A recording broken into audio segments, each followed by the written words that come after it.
There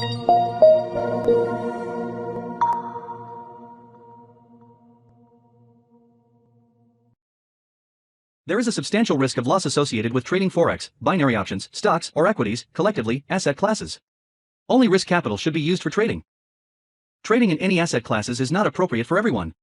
Past performance is not necessarily indicative of future results. No representation is being made that investors will make profits or will not sustain losses. Before trading in any asset classes, investors should consult with their professional broker, financial advisor, or financial consultant to determine whether trading asset classes is appropriate. Investors who trade in any asset classes should only do so if the capital used for this purpose represents funds that an investor can afford to lose without adversely impacting the investor's lifestyle. No trading strategy or methodology is without risk of loss. No trading strategy is risk-free, and no trading strategy can guarantee profits or freedom from losses. Investors risk losing the cost to execute any transaction, including associated commissions or fees. You should carefully consider whether trading in any asset class is appropriate for you in light of your investment experience and financial resources. Any trading decisions you make are solely your responsibility and at your own risk.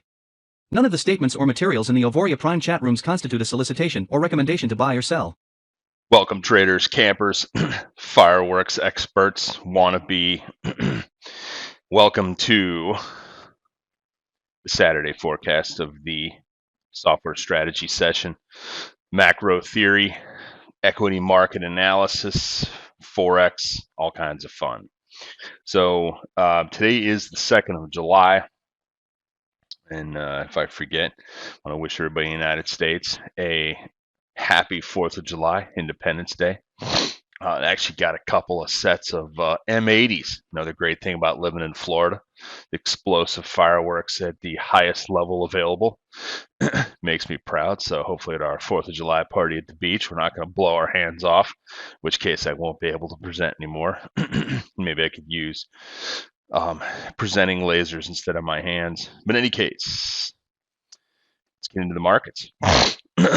Although, quite frankly, I'm not really in the mood to talk markets this weekend, but we must carry on. So let's take a look here and make the screen a little bit bigger.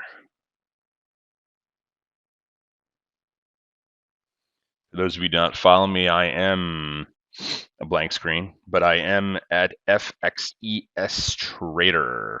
Comments of the week. You know, I tell you, this is just a totally great. Mark's actually this guy actually lives right over the bridge on Merritt Island here in Florida.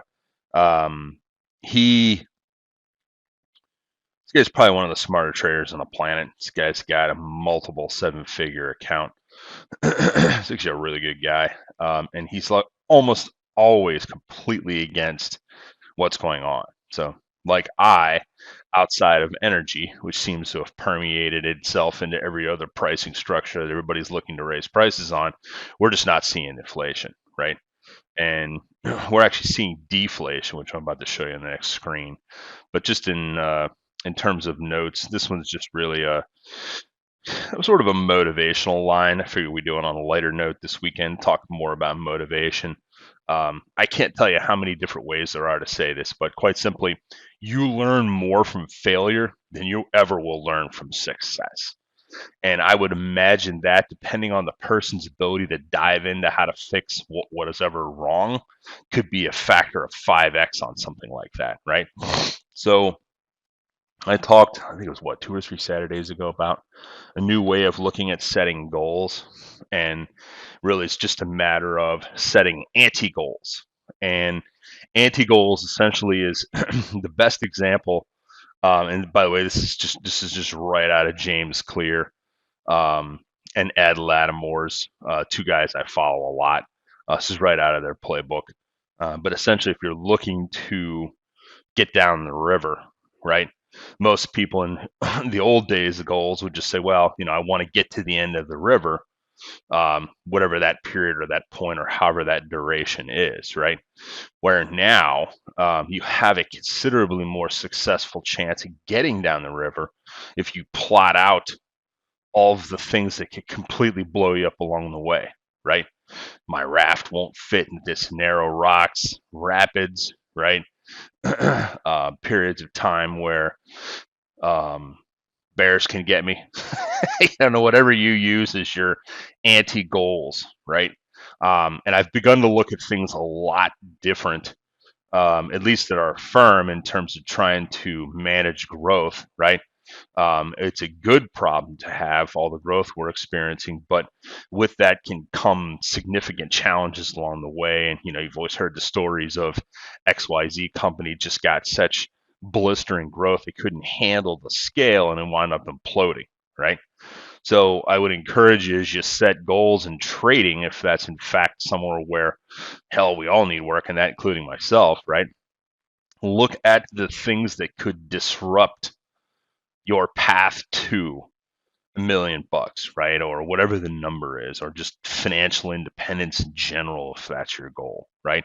So risk management carries itself through all of one's life and almost every decision that is made. But it is wise to always be weighing risks at every cross.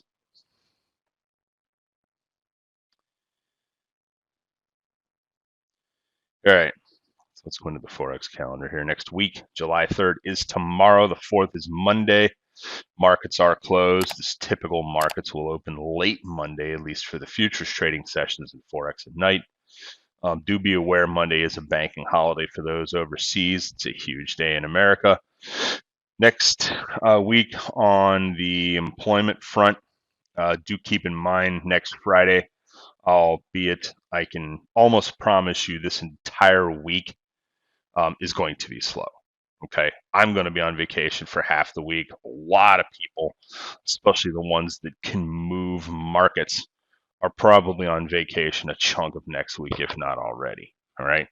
Now, with that, most people will hear me say it and be like, well, you know, if I'm not on vacation, should I be trading? And, the answer always is just understand what typically things do in markets that are thin, right? There's light volume. There is always a much, much higher percentage chance that price will not act normal, right?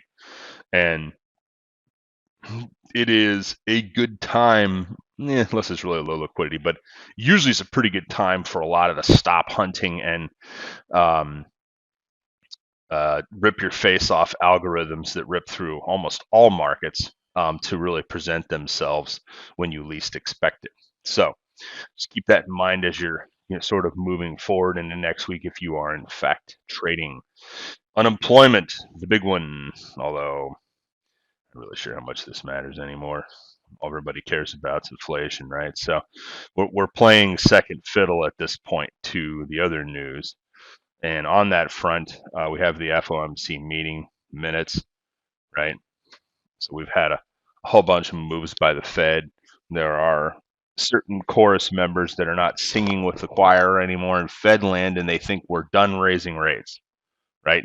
And we got to not do it anymore and not quantitative tightening because markets have already sold off in many cases more than 25% so far this year. So first significant correction I think a lot of young traders have experienced in probably 12 years. So, at some point the the alcohol is going to run out at the kids' party and everybody's going to split, right?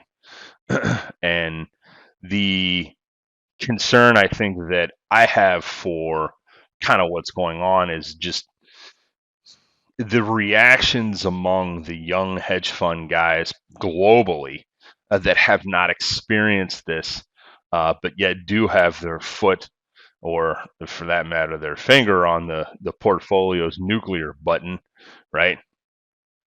We called it the bat phone like the old days because Margin would be calling in New York. And when the phone rings in the back of the office, it's Margin telling you better start selling some shit or they're going to be liquidating it for you. So, yeah, it's like the risk phone against the back wall. And trust me, in the old days, it was red. So the concern, the lack of liquidity, the fact that I'm pretty sure the Fed's going to have to completely pivot at some point this summer from their overreaction, if you will, over the last 6 months, their rhetoric, so forth. Why am I saying that? Here's why. Let's take a look at the charts. For those of you who do not know what this is finviz.com. These are daily charts. I suggest setting all, looking at daily. We're going to jump to weekly today, but let's start off with daily. Equities, US based across the top. Overseas equities right here. VIX index. Notice we're not that high still. Hint, hint. Here is the inflation, right? That's it. Notice there's no inflation here, here, here, here, here, here, here, here, here, here, here. So we turned up in lumber a little bit. Look at that chart. So tell me where the inflation is. Well, the inflation's right here. Why does this matter, Steve? You've been talking about this for like a month. Because I rarely go with the recurring themes of the squawk boxes that are out there, right? It's all kinds of financial channels on the web and guys on YouTube and dudes with podcasts and the four major business channels, obviously. And they're all, in most cases, trying to talk up their book, right? So I'm always suspect to start. But for those that I follow on Twitter that I've spoken of many times that genuinely have, albeit I'm not sure how genuine, have a interest in educating the public on really what's going on inside the wool, right? They're pulling the cover over us, pulling the wool over our heads, right? What's truly going on in the economy, I'm just not seeing it.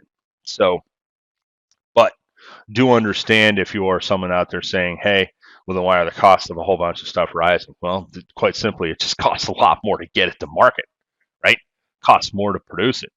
But from a core standpoint, if the semiconductor market was just absolutely on a complete tear, why would copper be in the toilet? You guys think about that, right? The most important thing I can probably do outside of teaching you guys macro analysis and understanding risk is to not believe the vast majority of what you see out there. I've taught my kids, most of my friends, business partners, clients. I mean, they all know that I don't believe 95% of what I hear because most of it is the herd. And I'm honestly always looking for, like I just showed you Mark Minervi's post on Twitter, I'm always looking for what no one's talking about, right? Because that's where the risk lies. The risk does not lie in the common herd that most follow. The risk lies in the unknown. This is why I talk a lot about those anti-goals. It's sort of a new theme with me, but it puts a completely different perspective on everything, right?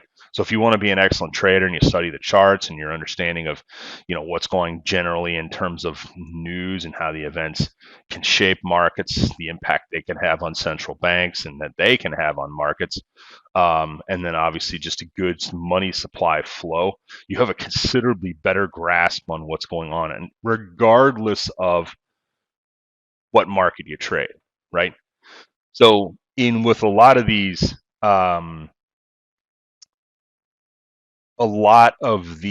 presentations I've been doing, I don't really get into the nitty gritty of Forex analysis anymore because I just keep finding every time I talk to a lot of the there's a mass load of Auvorian subscribers on this planet,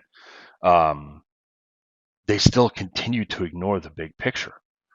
And something as simple as just looking at what's going on at Forex Factory, making sure the dates are right. It sounds like such simple stuff, right?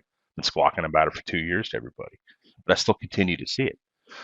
So it's like those old days of the one story I told you guys of working for this design agency right outside of college in Cincinnati when I graduated finance school in the mid 90s.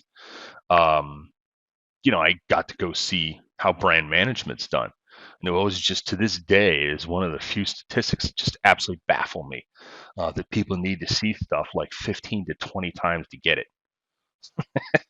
That's why I'm probably so sick of listening to them damn Geico commercials, right? But in any case, we got to keep pounding that in. So let's go back to the charts.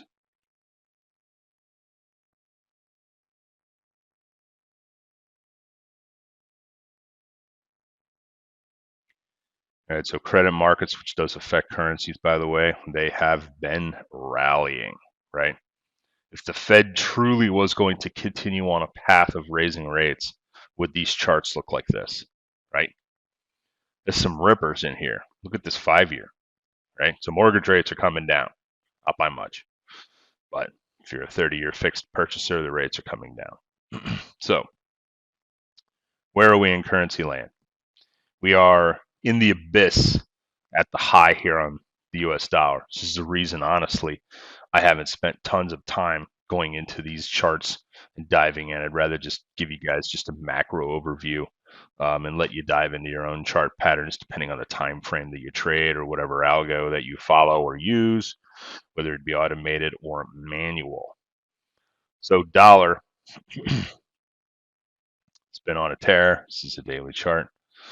Let's look at this from a weekly perspective. You guys can see this actually shows it a little bit better. See if I can expand this out a little bit. Shows it a little bit better, I think, than Trading View does, because you get to see everything that's going on. See, if I could have this chart across the wall in my office, I would.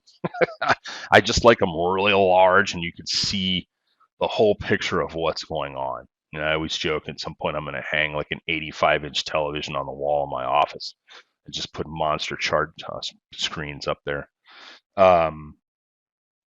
Because you can tell a lot of what's been going on. You know, if you understand support and resistance and levels, and there's all kinds of other little stuff you can layer in here. In this case, it's just a basic price action support and resistance view, right? But you can totally see where the support and resistance has been and probably will continue to build upon this high right around the 104 area. So I would expect us, and because it looks to me like we have more work to do trading in a tight range here, while the currency markets get a feel, and all the rest of the markets for that matter, get a feel for what central banks are going to do, right? What does this crash down in prices of almost everything in commodity land other than energy, what's that going to tell you? Well, if demand continues to drop like that, at some point, those holding the bag long in energy or via all the ETFs on this planet that trade in that area with both 1 to 3 times leverage are going to be left holding the bag when it just absolutely crashes. And then we're worried about having thrown too much in a marketplace to try and bring prices down. We wind up killing demand, right? Then we move into what's called a deflationary area. I can tell you that is one of the most dangerous situations to be in from the standpoint of a stockholder. Okay, when you run into a deflationary spiral, it's hard to crawl out of it. It's almost like maybe we overreacted. Demand was super high and supply wasn't meeting demand, right? Again, macroeconomics class here with Steve, but still, it tells the story of what's going on. So I would expect us to stay somewhere in this area as I have for some time and do some work trading sideways. And I think that's pretty much it what I want to talk about on Chartland as far as the big picture. The only thing of note is that both NZD and AUD, at least in relation to the dollar, have both made new lows. But this is a big support point. So again, we're on daily charts. If you ever get not sure like I just was, you just look right here. But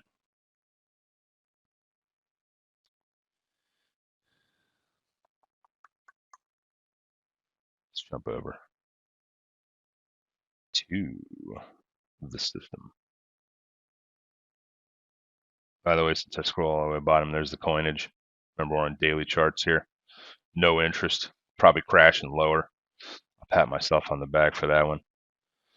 Let's go up to spot gold. I'm going a little reverse today. Now, this is interesting.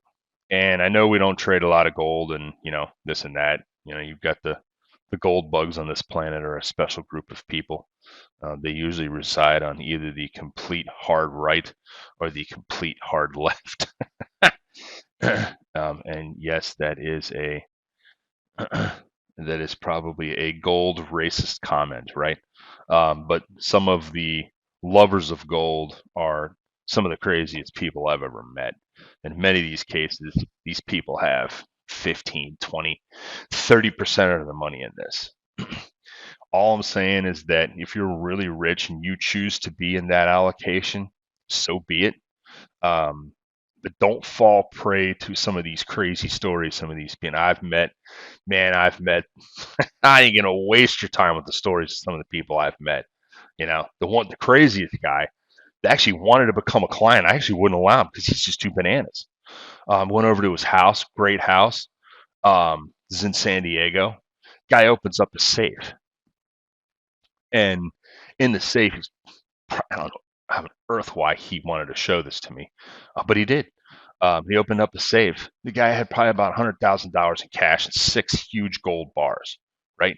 When you see something like that, run, because somebody that's packing for the end of days, like these prepper shows, these guys are bananas in most cases, right?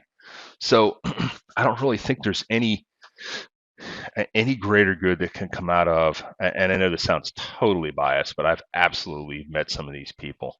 And don't let them influence you, because it's all risk management, especially if you're being brainwashed by somebody into thinking the world's going to end. And hey, in this particular case, as I often joke, I could be wrong. In this case, I'm actually probably right.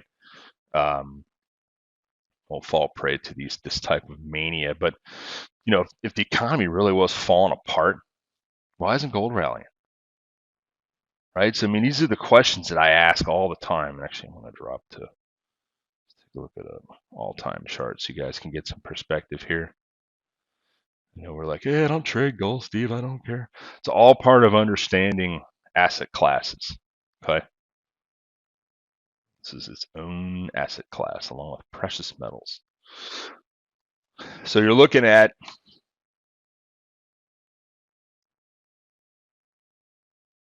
I think I've gone through this before, but we had this gold bug thing again, and we ripped, right? So the people that were buying at 866, they didn't break even for 20 years. Any asset that it takes 20 years to break even, I typically am not interested in having large amounts of it, right? But everybody that's a gold bug, okay, they're living in this heyday right here. This is it. It's the love fest period that took place. Most of this is just because there was a whole bunch of changes, obviously, in money supply, but there was changes in the quantitative policy that stunk to a quantitative easing, right? I mean, there's a whole bunch of reasons for this, right? And they would say, and the staunchest gold bugs would say, well, we're in another basing or consolidating period. There were a ton of people that got caught up in this, and they bought. And what happened to the value of that asset purchase, right? Well, if they held on, they had gotten completely lambasted to the tune of almost 40% loss, and then again taken just massive amounts of time to get back to this level. Most people just don't have the patience for this, let alone short-term traders, right? So as an asset class now, one could say, well, we're building a higher base, and maybe this could be like a breakout period. Well, we've already had some pretty serious rejections, like quick rejections off these highs. Anytime I see just a rip rejection like this, forget about this candle right here. This is all bananas. But just looking at the high here, August 3rd, and then again, the highs back in March, which was slightly ex-pandemic and crazy inflationary driven unrest, right? It still got rejected. So what price action is telling us is that, at least in the past, may not be the case up again, but I'd be willing to bet it is. There's this big seller up here. Every time we get up to this level, there's a big seller. And every time that's the case, it's taking more time for it to begin to build any kind of sideways trade or a basing pattern, or whatever you wish to call this consolidation period. And it's just, I'm showing you this because this could apply to pretty much any chart, but I use gold as an example. At some point I'll probably be proven wrong on this, but I'm just not really a fan to a large degree. Maybe at some point that'll change. not going to get into any equities. You guys have already seen the charts on any of that stuff. I do want to take a look at the dollar. Not for too much longer. We need to leave. I've been working my brains out for the last 6 months. I need a vacation.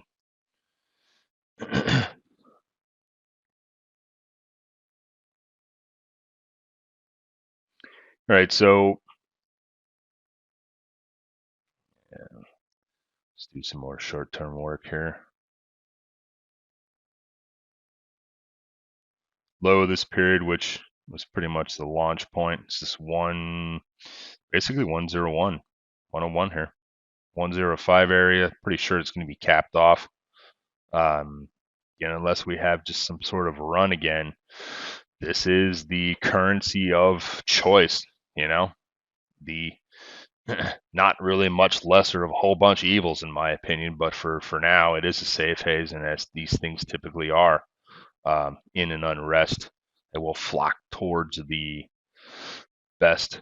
Take a look at the euro. So everything I just said, if you flip it upside down, it's the case with the euro. We have pretty solid supports at the level here. 1.030, right?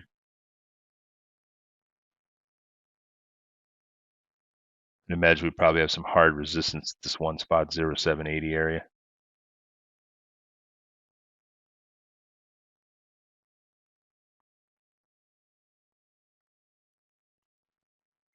Still continuing on a significant decline, which I'm not against, because there's this UK bike I'm looking to buy. It keeps coming down lower in price. So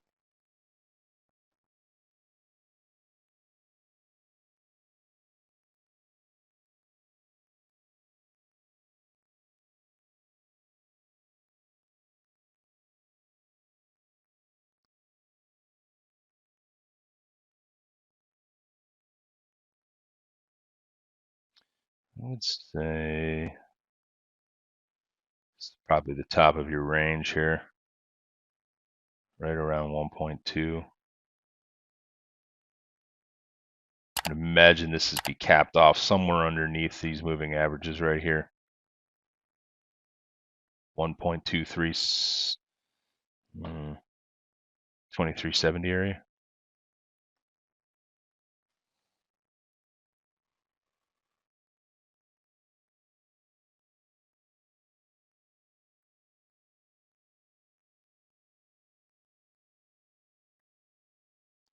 You don't really have anything to say there. Nothing to say there. Let's take a look at GBP CAD. There's GBP. For our one subscriber that asked me a lot about this, there you go. Still working that sideways range. Obviously, weakness of the pound, no surprise. But we've got some fairly well-defined ranges with some of these indicators, red lines. This is actually a very, very effective support and resistance indicator. These show up both red and orange, which showed varying degrees of severity as far as the support and resistance. We do thank our boy who has helped me with a bunch of these indicators here. Mr. Variable, San Custodani. He is the man. Let's see what else. GBP CAD.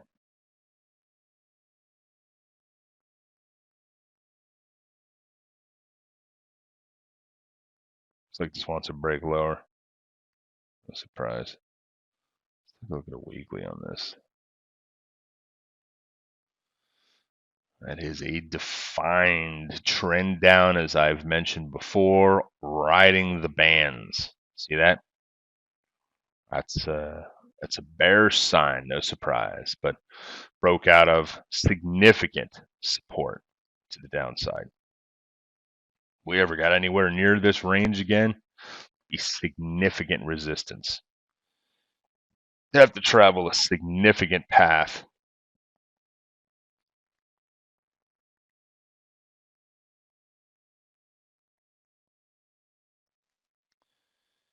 Right. So hopefully Neo's just been riding slingshots down on the larger size, or the larger time frame, I should say, trades. Let's see what we got that's new here. You can always check out this what's new. Wow, look at that.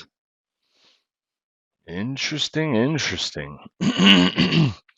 So, Dorman, if you don't know who they are, Dorman is one of the few that is a true NFA CFTC registered futures commission merchant. What's that mean?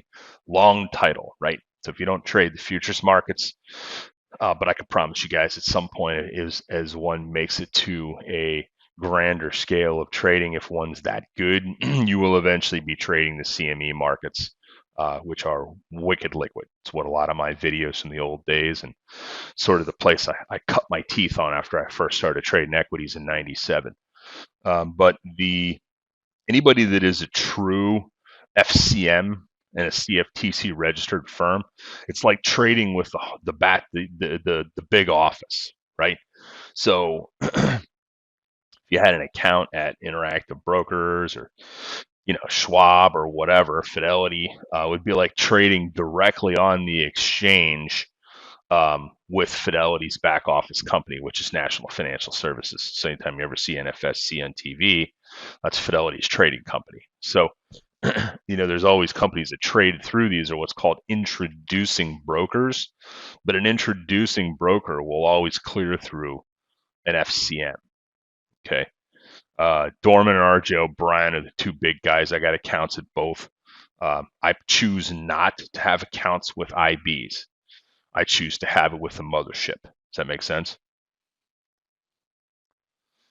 Look at that. You learn something new about how it works in brokerage land out there, and it had nothing to do with currencies. Any case, it is time for me to bid everybody adieu. I wish you a happy and healthy 4th of July. I suggest drinking large quantities of alcohol, eating lots of food, and trying hard not to blow your hands off with fireworks. Everybody have a great weekend. May the trades be with you.